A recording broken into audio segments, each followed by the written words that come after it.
You have no idea how much I'm suffering to film this. I have been left at a cliffhanger on this, and I'd rather read it than do anything else. And Emily M. Danforth has said she's not going to tell us what happens on the cliffhanger in the next chapter, so I have to really read at least another chapter to get to the chapter where I find out what is happening. So, hi, are you? Booktube. My name is Maria. Welcome to my channel, MH Books.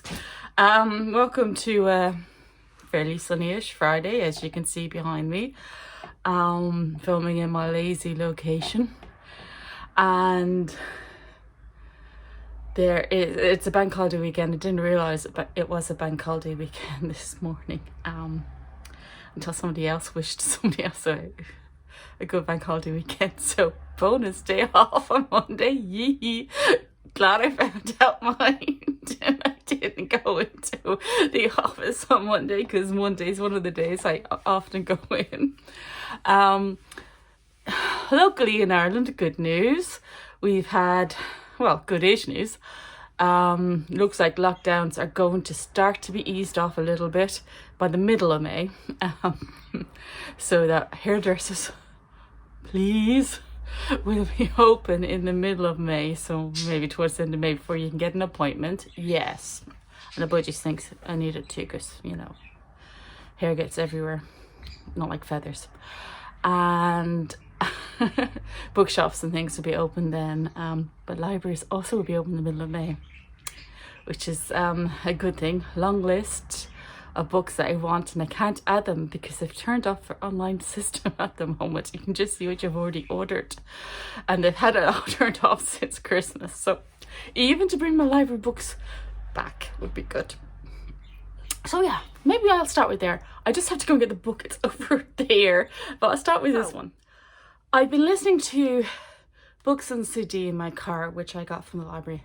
Now finished, which was really sad. But what I was listening to was actually a Tana French novel, and to get these in the right order. So Faithful Place is book 3, and some of the characters in Faithful Place are in I know who killed him.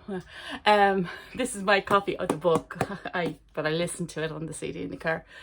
The Secret Place with Tana French, and involves two of the characters from book 3. Yeah, Tana French on her Dublin Murder Squad, when she does that series, tends to follow somebody from a previous book in the new book.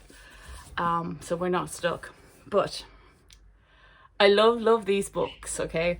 This one is set in a girls' school. There's little hints of ghosts and gothicness, and a young boy has been murdered from the boys' boarding school in their grounds one night. And 6 girls are suspect. And over the course of a day, about a year later, 2 detectives work out who it is, or how the boy, who it is that killed the boy, or how the boy died. And it's lovely and gothic, and it's set in a girls' school. It took about, because I'm only listening to it when I'm in the car, so it took probably about 6 weeks of going back and forth, because it's quite a long enough novel. It was 19 CDs anyway. I know, it's over 500 pages of a novel. It's brilliant. I love these books. I am going to go on to Broken Harbour, I think, which is the next one, or is Broken Harbour the one between these? I've forgotten the names mixed up. And of course, one's not going to tell you this one what the next one is. Broken Harbour was the one before this. Hold on, do I shut up the budgie? In the hall, shutting up the budgie, I got the 6th book out. So it's the Trespasser by Tana French. So that's her 6th book. I think that's going to be her final. She's doing standalones at the moment, so I don't think she's doing any more, but she might do. Who knows? This book is brilliant, okay? I love Tana French's style. but it becomes very obvious when you continuously read them and when you're stuck listening to the books on CD in the car that all our detectives would talk about the purple pink, lovely rain falling through the suspect's hair. Yeah, she has a style of writing which may be considered overwritten, which I fell in love with the first time I read one of her books. But I do, if somebody says she's overwritten, she probably is, and that's what I love about her. It's like Stephen King and his characters who speak in a weird way that nobody speaks in the real world, but they're a Stephen King character, and I love the way that they talk. I love the way that all her police officers and things think. So, Secret Place. And because I'm now out of books to listen to, I sort of tried to listen to it from the phone from an audiobook. And the book that I just had was based on this because, again, this is another girls' school. It involves ghosts. Tana's one did involve some ghosts as well, and a little bit of witchcraft. Even though she writes a mostly police procedural novel, she did include a little bit of it. But this one is outright gothic, ghostly, lesbian fun. About 2/3 the way in, I put aside, I have about 9 books on the go at the moment. I put aside other books because I just wanted to find out what happened. I started listening to the car to my phone. It doesn't work. I need it through a proper sound system. I don't have good enough hearing. But I'm glad I did pick up the hard copy because it's full of illustrations. I mean, in the middle I think it has one of its bigger illustrations. Oh, I'm not going to find an illustration now. I'm trying to. They're full of illustrations. And there's loads of illustrations. I just can't stop it at one of them. There you go, a little illustration of it. There's more than that. There's proper pictures, full plate pictures. So, and there's little appendices and footnotes and things, which it doesn't come across quite the same in audio anyway. So I'm glad I actually started reading this in hard copy. I'm adoring it. It's about a school, for those who don't know yet, it's about a school and it's in the early 20th century, set in the States. It's a girls' school. 2 female lovers go into the woods and get killed by, you call them yellow jackets in the States, we just call them wasps. Oh, wasps are wasps, but yellow jackets. But there's more to it than that. And then the next timeline is current timeline, and they're making a film on the movie or the book. Oh, sorry, a movie on the book of the true events. So the author is involved, and there's 2 actresses involved, and we're about to find out why one of the second actors are going to stay on set. That's all I know about it by now. So I just going to stop you so I can pick up the other book that I completed this week is more of a novella, really. It's the Rare Birds book club book for this month. It's not the one we've selected. So at the 25th of the month they reveal the book. Rachel reveals the book that everybody should have gotten because they've picked a book A or B, and based on its description, it's kind of like blind date of a book. And then you should have gotten the post way before then. Didn't happen at Christmas because of Brexit, but most of the time I get away before then. And you should have read it, and she'll put up, people start talking about the book online, and then you'll get the hints for the next book. Yeah. So this book is about Melody and a teenage pregnancy. Now, I know that quite a few people probably read this one last year, while I was otherwise occupied. So I didn't even know, really, it never actually hit my radar. So it's just as well it came up in the Rare Birds book club. Because I really did enjoy it. I enjoyed it far more than most of my Goodreads friends did, as it happens.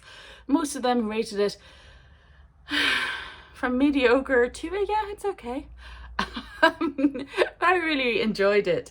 It centers and starts off with Melody. And Melody is 16 years old, and she's about to do her coming out ceremony in a brownstone in Brooklyn to Prince, as in Prince the musician is playing. And she's wearing the dress her mother never wore when she was 16 because her mother was pregnant with her. So the book is about all the generations, the grandparents of Melody, Melody's parents who were teenage parents, Melody herself, and it's set on a lot of locations. We have Chicago, Brooklyn, and we have the Tulsa race riots of 1921. This is something the second time I've come across this in fiction, so it's not something I would know huge amounts on, but seemingly there's 300 or 400 people, black people, died because it was because of the riots, and their houses were completely destroyed in the riots. And it's like 100 years exactly from then. This right and the pursuit and holding on of wealth when you're a black person is a central theme in this, and how difficult it is to hold on to things that you own if they can be taken away from you so easily. So this has happened in Melody's family's past, and it influences their present, as does the fact that she was the result of a teenage pregnancy. Her family were very Catholic. It was 1980s at the time, because her coming out ceremony is in 2001 and she's 16, so 1984. And it's a bit of the trauma. Having grown up in the 1980s as a teenager in the 1980s in Ireland, it was a trauma for families to have teenagers who are pregnant. And there is rejection from people in the church, which you would expect. And her family, you said, it's told quite early, had to move quite early. So, but there's also this acceptance of teenagers being pregnant at that age is a terrible thing to happen, but also there's a child, and the child is wonderful. So all of this, this tangled emotions that occur through the book. Also, Iris is Melody's mum, and her dealing as a teenager with pregnancy and then motherhood, and then what's expected of motherhood, and Aubrey, who is her dad, the same things, but from a male perspective. What is expected? What makes somebody happy? So there's an awful lot of themes in this book. It's only 200 pages. It's written from each character's perspective. The characterizations are done fabulously. It hits on so many things. It hits on September the 11th, and all sorts of stuff, as well as the race riots. There's cancer, substance abuse, all within 200 pages, and yet she pulls us off. So I think it's a remarkable feat, and I'm very glad that this was chosen this month.